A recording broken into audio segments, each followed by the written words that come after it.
All right. So, I was thinking, and it kind of popped into my head. How do you tell which stage you need, or what you need help with? How do you know if you need to soften your heart? How do you know if you need to deepen your knowledge? How do you know if you need to loosen your entanglements to the world?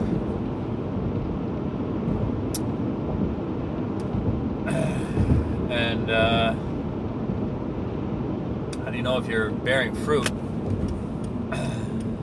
Well, how do you know if you need to soften your heart? I think the answer to that one is, do you still carry any anger with you? Do you still, or do you still hold animosity towards people? Would you not help somebody? Is there somebody who you wouldn't help if you saw them struggling? Then, if there is, then you are at least hard-hearted toward that person still. And need to work on that. So that's a good little kind of rule of thumb there. How do you know if you need to deepen your knowledge? Well, I would say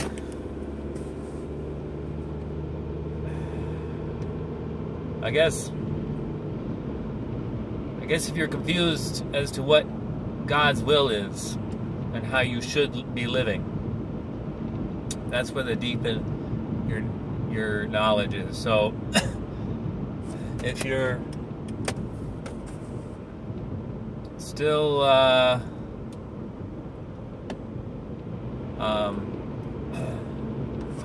hard-hearted, then there's some worldly wisdom that you haven't yet absorbed from the Bible.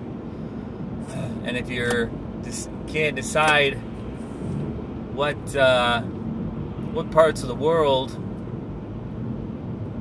are, important versus unimportant, which parts of the world that God wants you to pay attention to, and which parts either wants you to ignore or to at least not value highly, then you need to read more. Obviously, 10 Commandments. Excuse me. Read about the Garden of Eden. Hosea 6:6. Gospels. It's all in there.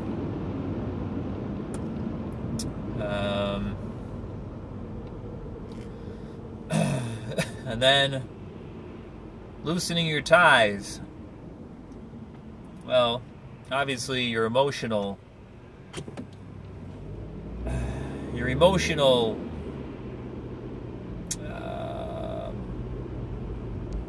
where's your heart at in terms of loosening your ties?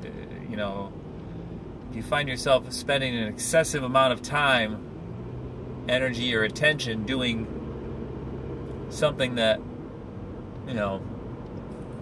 takes you away from what God wants you to do, then that I'd say you made an idol of that thing, to use that term. One of the commandments is no worshiping of false idols or false gods. No gods before me. And when you're obsessing about six-pack abs, or keeping your car perfectly clean, your house, or spending hours upon hours trying to go over the the gematria in the Bible to determine when Jesus is going to come back, or other prophecy things. I don't know if that's what God wants you to be doing. That's doesn't sound like you're acknowledging God and being merciful. It doesn't sound like you're loving God with all your heart, your mind, your strength, and your soul.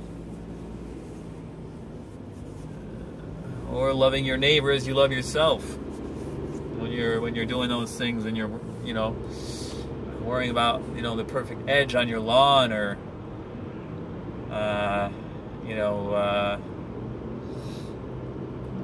if your football team is how your football team is doing, and whether they're going to make the playoffs or not, who they're going to start at quarterback. Those things, I mean, yes, there is something to be said about enjoying life, but it's I really feel like it's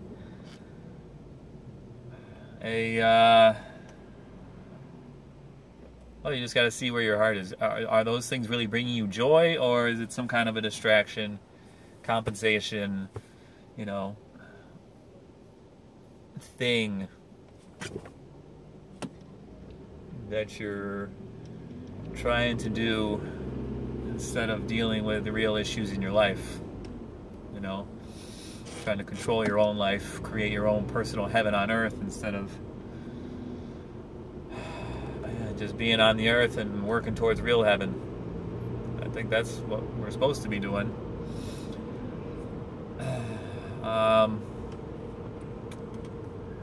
So a couple of heuristics, I guess, are just kind of things to think about, to see, like, okay, if you've gone way in the wrong direction in terms of being entangled with the earth, having comfort as your guide instead of fulfillment, kind of thing. I'd say if you are excessively in debt, I'd say that's a big marker that you're going in the wrong direction. If you're acquiring debt, thank you. If you feel overwhelmed by a lot in your life, I'd say that your priorities are, Jesus said, do not worry. Because, tomorrow will worry about itself. So if you find yourself kind of feeling overwhelmed by life, which is something that I feel sometimes, then you're probably trying for your outcomes and not God's outcomes. Same thing with busy. If you feel busy, see, I differentiate the two, because overwhelmed, you can sit in an empty room and feel overwhelmed. You're just thinking about all the things to do in your life.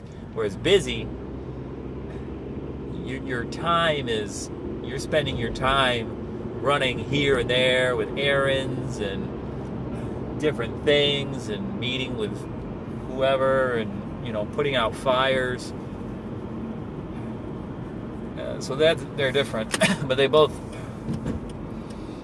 still related to somebody else's outcomes or your own outcomes, not God's. And then if you're unhealthy, I'm really beginning to think that a person who is just chronically unhealthy, not from like a genetic condition, but if you're obese, you have different inflammatory issues, autoimmune conditions, which are mostly a result of inflammation, allergies, a lot of these things, they come from, and I'm really starting to think that there is just a big helpful distinction to make in life is,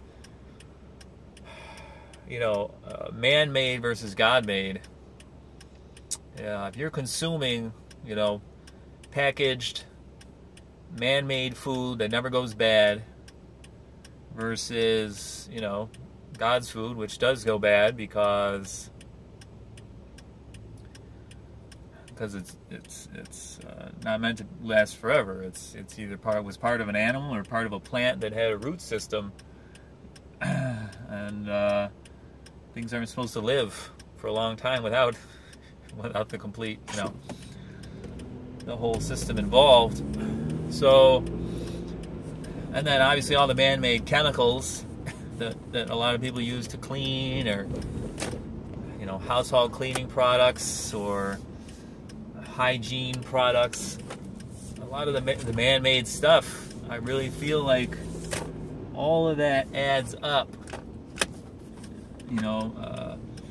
The man-made seed oils, the sugar, the flour, the bleached, enriched, processed grains, all of those, they're not natural. It's not.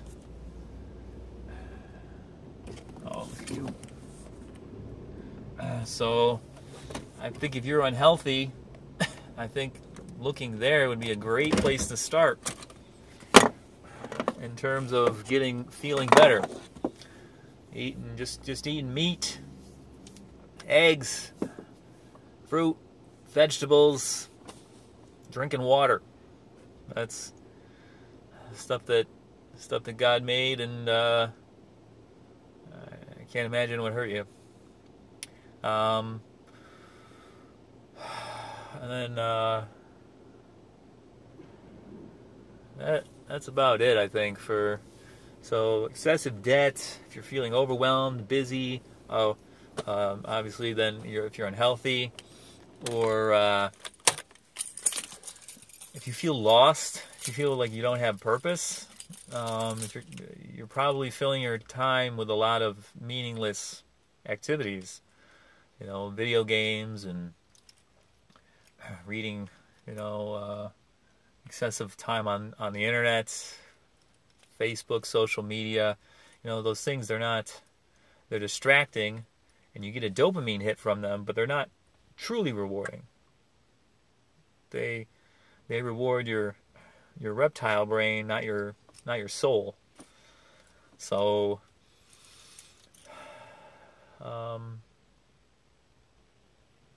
and I think if you feel lonely too, if you feel disconnected from humanity, then that's also a sign that you might be not thinking about things.